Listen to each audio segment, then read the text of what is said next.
Hey kids, it's Mr. Fly here, hope you're well. Now, it's been just over 2 weeks since I started to ride the 2018 Suzuki SV650. Had a lot of fun on the bike, I've ridden it on all sorts of roads in all sorts of conditions.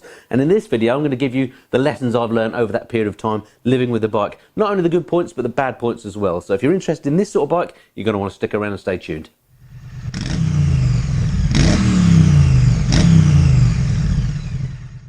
So the SV650 then, a fine looking motorcycle, I think you'll agree, but what's it actually like to live with? Well, over the last couple of weeks I've been riding this bike as much as I possibly can. I've ridden it in the rain, I've ridden it on sunny weather, I've ridden it on back roads, I've ridden it on motorways, just to try and get a feel for what this bike is all about. And in the next few minutes what I'm going to do is tell you the lessons that I've learned from doing that on the bike. Not only the good points about the bike, but also some of those little niggles that you wouldn't necessarily learn if you just took the bike out for an hour's test ride. I'm also going to go into some depth about what the cost of ownership is all about. I've got some insurance quotes, I've investigated what the servicing schedules are on the bike and the cost of those. I'll give you those too. And then at the end of the video, I'm going to give you a summary of my overall thoughts of the bike. So stick around and stay tuned.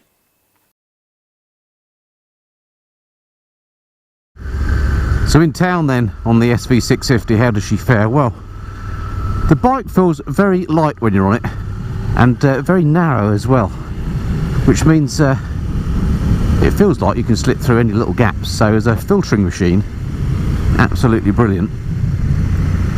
There's nothing at all intimidating about this bike. You can get your feet down on the deck easily. If you need to, you know, weave your way through traffic, then you can do. The overwhelming feeling, as I say, in traffic is that it's a very narrow bike, and that's got to help in the urban environment. The low rumble this twin has as well means you get heard as you're creeping up on traffic, which is quite nice. So as a fun commuter option, I think the SV650 would absolutely tick all the boxes. Get you to work reliably, and you could have a bit of fun at the weekends as well. Which is great for weaving through traffic. Absolute breeze in town.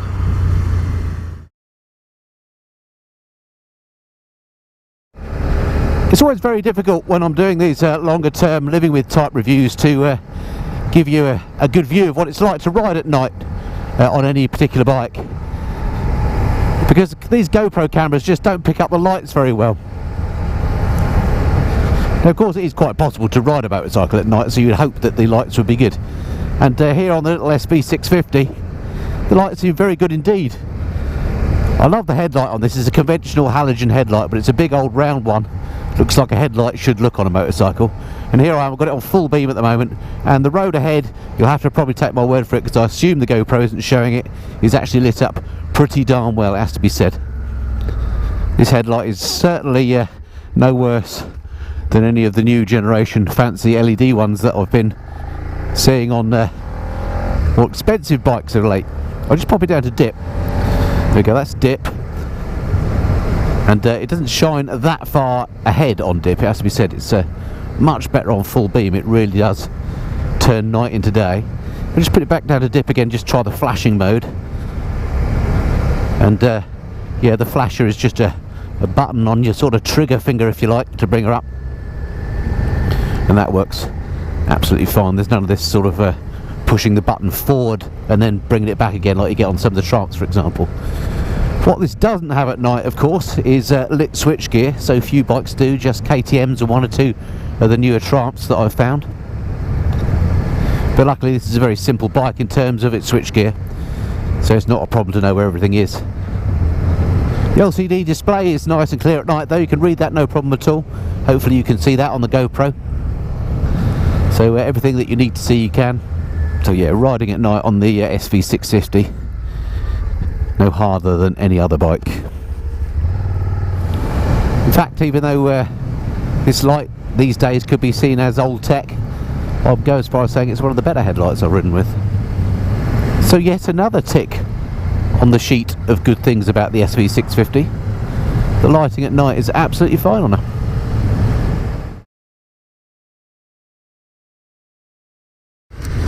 So one of the things I love about this bike is the fact that it's really lightweight. I'm just going to pull over here now, just pop it on its side stand and see what it's like to lug around. It's got a fairly flimsy stand on here, I have to say, which I'm not so keen on. But if you have to move the bike around, because it's only 198 kilograms fully wet, then it's actually quite an easy bike to move around. So if you're a smaller person, shifting this around on a driveway or a car park or whatever, it's actually quite straightforward. And when you jump on her, it's not it's not one of those bikes that you have to heave off the stand. It just lifts up relatively easily. So yeah, lugging the bike around on your driveway or at a car park or whatever, if you're just doing a 3-point turn like I'm doing here, then absolutely fine.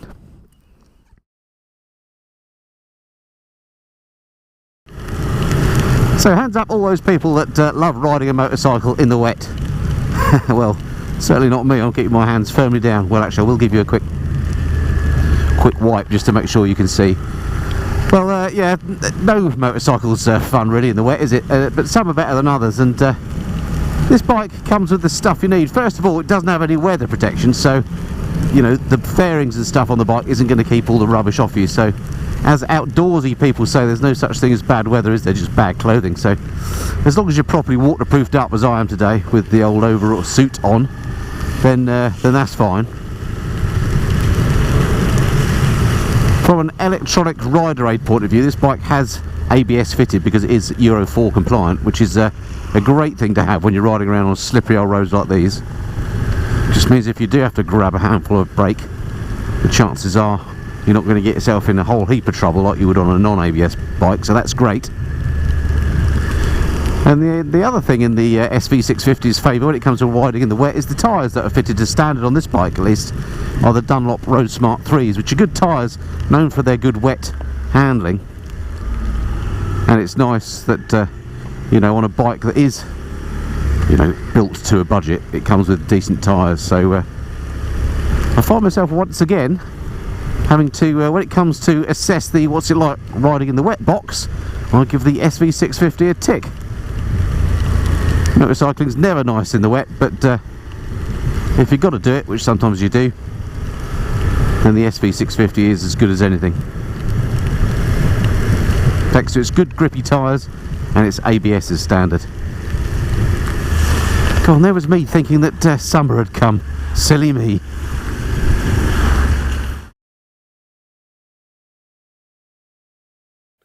So to cost of ownership of the bike, how much is one of these bikes going to cost you just to keep in the garage if you want to get one of these? Well, I've done some research on this as usual, made some notes as you'd expect, and this is what I found out. So first off, road tax, or vehicle excise duty as we rightly should call it here in the UK. On this bike, because it's over 600cc, that's going to cost you £88 per annum, or it'll cost you slightly more if you pay monthly, so pay it in one lump and it's a bit cheaper. 88 quid for that, as I say. Insurance-wise, I went to my friends at Principal Insurance. They've got my details on their files, and they ran me off a quote. Now for this bike, in my situation, this would cost me £96 per annum to insure with a £350 excess, so an absolute bargain price, I think. Now that, it has to be said, that is just an indicative price. That's for somebody of my age, living in my location with my no claims bonus, etc. So regard it as indicative, but it is one of the cheaper bikes I've come across to insure, so £96 for insurance. Now servicing, now this obviously varies slightly by the dealer that you go to because they charge a different hourly rate perhaps, but I went to my local main Suzuki dealer down in Chesham, that's Ford and Ellis, and spoke to them about the servicing on this bike. They said the initial service at 600 miles they would charge £160 for, which is about normal for a 600 mile service I think on any bike, and then it has service intervals of 7,500 miles or every 12 months, whatever comes first, and for that service they would charge £249.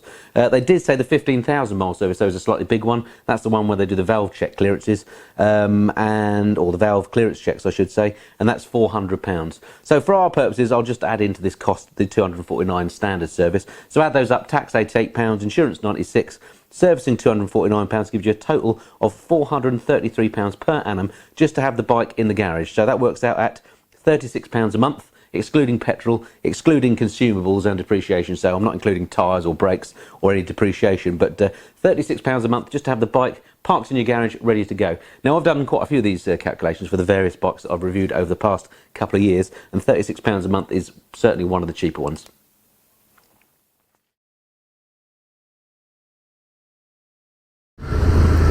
So what about longer trips? Could you go touring on the SV650? Well, the simple answer is yes, of course you could. It's not, of course, a touring bike. It's physically quite small, If it's just you and you're not a big person, then you absolutely could go touring on this bike. You need to get yourself some maybe throw over panniers for the back and a rucksack, but you could have an absolute ball on this, blasting around Wales or even down at the Alps or somewhere. Yes, you could tour on it, but don't buy it thinking it'll be great for two-up touring, because I think it might struggle a little bit, as much as anything because of space. I've not actually had a pillion on the back of this bike, but the seat at the back is quite small. Of course you can get somebody on there, but I don't think anybody will want to do it on a long-term basis in a sort of touring scenario. So yes, you could tour on the bike, but I wouldn't necessarily recommend it for that purpose.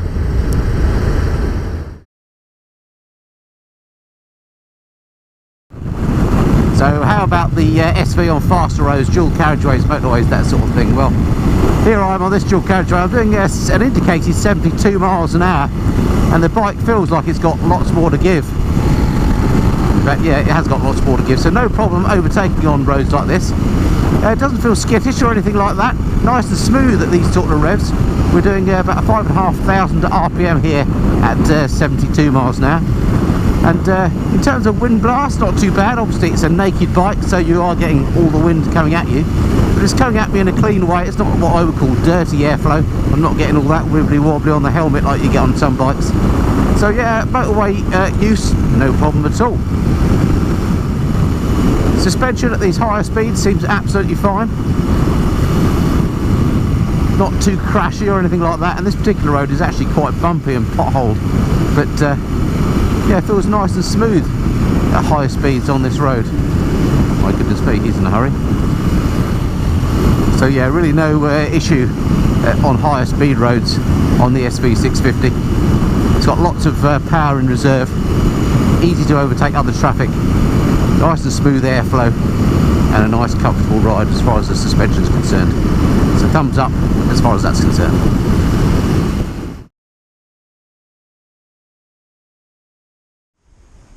Well, the SV650 certainly likes to chuck a bit of dirt over itself, particularly at the back end, as you can see here. But cleaning isn't particularly difficult on the bike. Just need the proper tools, so a good rinse down to start with some clean water. Then I use Auto Glim motorcycle cleaner myself, just to loosen off the dirt. And a good sponge down with a good quality motorcycle shampoo. Again, another rinse off. And then I think the secret weapon when it comes to cleaning bikes is to use a bike dryer. It really does get into all those nooks and crannies and leaves looking spangly and new once you're done.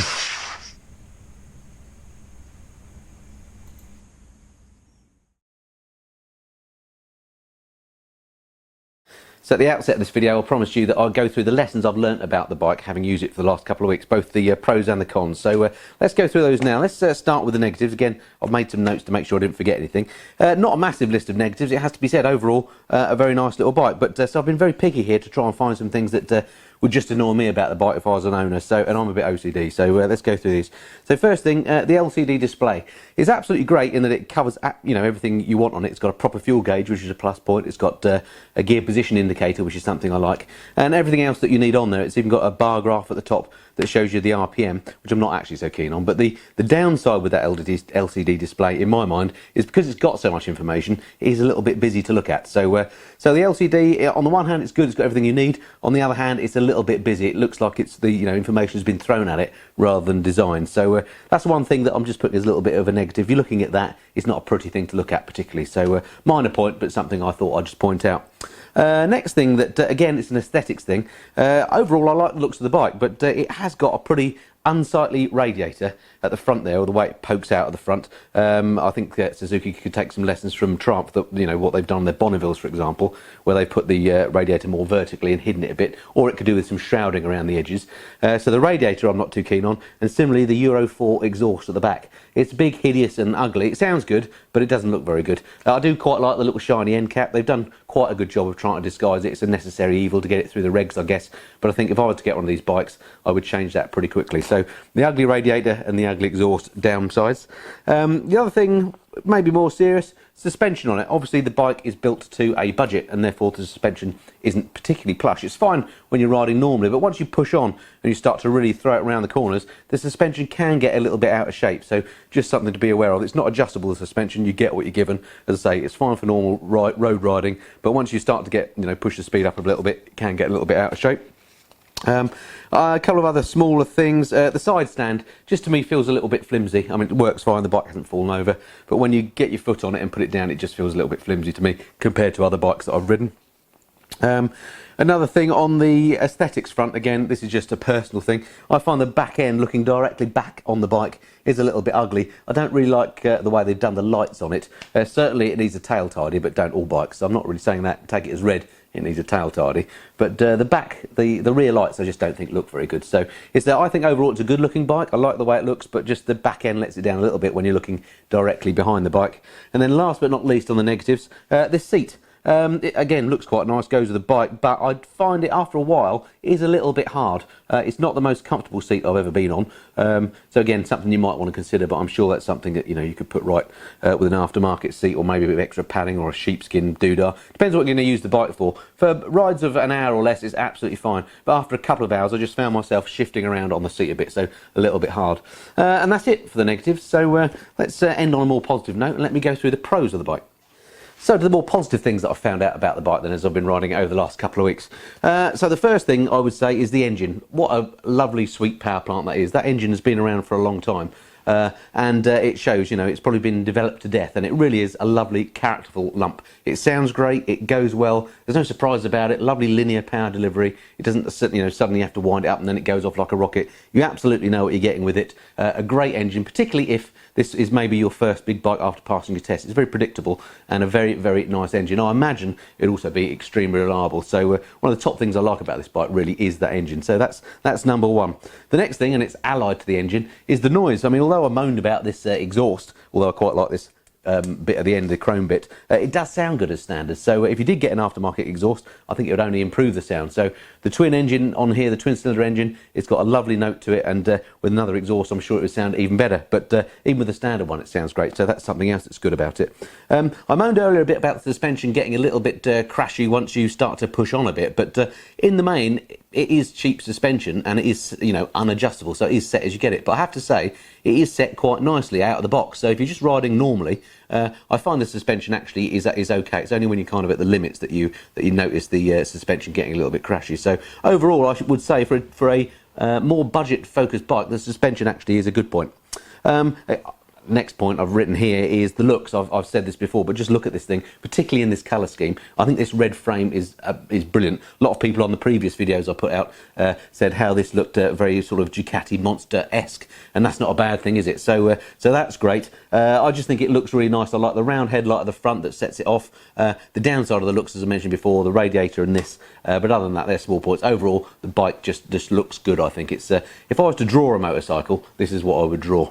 So that's good. What else to say about it? Oh, overall build quality, excellent. Again, just look at this. If you just look at the lustrous paint finish on this, again, I don't like to keep calling this a budget bike because it doesn't feel like a budget bike when you're riding it, but just the fit and finish of it is very nicely done indeed. The paint is lustrous, particularly this red again, as I keep going on about. I think it just looks great, so the build quality is good. And then last but not least, the thing you've got to like about this is the price. It's $5,699 on the road, so less than 6k, you're getting a really competent bike. I think that's excellent value for money. So there we go. That's the list of the things that I've found out about the bike over the last couple of weeks.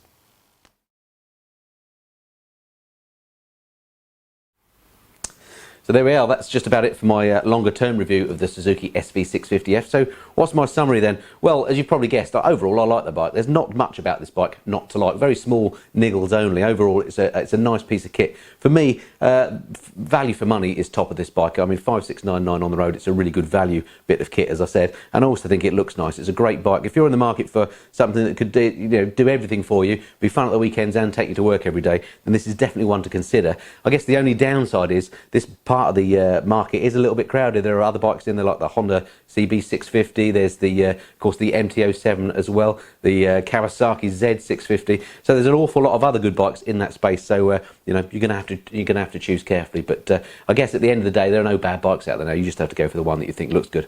Anyway, that's it for now. Hope that's been of some interest. Look forward to speaking to you next time. Until then, this has been the Mr. Fly. Cheerio.